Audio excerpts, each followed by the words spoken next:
കൂട്ടുകാരെ, ഇന്ന് ഞാൻ എൻ്റെ ചീര വിളവെടുക്കുന്നതാണ് ഞാൻ കാണിക്കുന്നത്. ഇതാ 1 മാസമായി ഞാൻ ചീര നട്ടിട്ട് എന്ന് വിളവെടുക്കുകയാണ്. പക്ഷെ അതിച്ച മഴ കാരണം ആ മഴ വെള്ളം വീഴുന്ന ആ ഇലയെല്ലാം ഒരു പുള്ളി പോലെയായി. ഭയങ്കര ശക്തിയായ മഴ വെള്ളം വീഴുന്നപ്പോഴാണ് അങ്ങനെ ആയത്. നല്ലതായിട്ട് നിന്നതാണ്. 1 മാസമായ എൻ്റെ ചീരയാണ് ഞാനിന്ന് വിളവെടുക്കണത്. ഞാൻ അതിൽ മണ്ണ് ഇളക്കിയിട്ടിട്ട് മണ്ണിൽ കോഴിവളവും ചാണകപ്പൊടിയും കൂടെ മിക്സ് ചെയ്ത് ആണ് ഞാൻ വിത്ത് വിതറിയത്. പക്ഷേ ഇറമ്പ് കയറി കുറേ വിത്തെല്ലാം പോയി, കുറച്ചേ പൊടിച്ചുള്ളൂ. പിന്നെ അതിൽ കൊടുത്തതെന്ന് പറയുമ്പോൾ അത് പൊടിച്ച് വന്നു കഴിഞ്ഞപ്പം ഞാൻ ഈ ഫിഷമിനാസ് ഇട്ട് ഒഴിച്ച് കൊടുത്തു. ഫിഷമിനാസ് ഇട്ട് ഒഴിച്ചപ്പം നല്ല തഴച്ച് വന്നു. അതിൽ ഫിഷമിനാസ് ഇട്ടിയാണ് ഞാൻ വളമായിട്ട് കൊടുത്തത്. വേറെ ഒന്നും ഞാൻ അതിൽ വളമായിട്ടിട്ടില്ല. അതാ അറുക്കണത്. എൻ്റെ ആവശ്യങ്ങൾക്കുള്ള ചീരയും പോയിട്ട് ബാക്കി എനിക്ക് കൊടുക്കാനുള്ള ചീരയുണ്ട്. ഞാനത് ഓരോ പിടി കെട്ടി അടുത്തൊക്കെ കൊടുക്കും.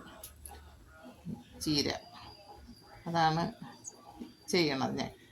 ഇതിലിതാ പച്ച ചീര കള പൊടിച്ചതാണ് ഇപ്പം ഞാൻ ഇത് അറുത്തെടുത്തത്. പച്ച ചീരയാണത്.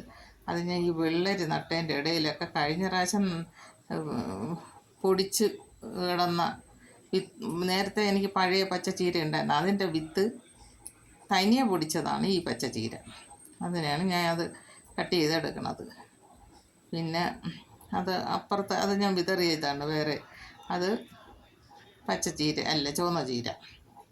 എല്ലാം ഞാൻ ഇന്ന് അതിൽ നിന്നെല്ലാം കൂടെ കുറച്ച് അത് കൊടുക്കാൻ വേണ്ടി എടുക്കുകയാണ്. കാര്യം നിർത്തിയിരുന്നാൽ പറ്റില്ല. മഴ പെയ്ത ഇലയെല്ലാം ഇല്ലാതായി പോകണം. അങ്ങനെയാണ് ഞാൻ ഇന്ന് ചീര വിളവെടുക്കണത്.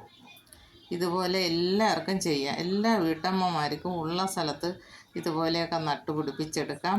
അല്ലെങ്കിൽ ഗ്രോ ബാഗിൽ തൈ നട്ടുപിടിപ്പിക്കാം. ഞാനിപ്പം ഇവിടെ പാവിയ തൈ എൻ്റെ മോൻ കൊണ്ടുപോയി ഗ്രോ ബാഗിൽ നട്ടു. അങ്ങനെയൊക്കെ ചെയ്തെടുത്ത് നമ്മളെ ആവശ്യങ്ങൾക്കുള്ള എല്ലാ പച്ചക്കറിയും നമുക്ക് സ്വന്തമായിട്ട് വീട്ടിൽ തന്നെ ചെയ്തെടുക്കാൻ പറ്റും.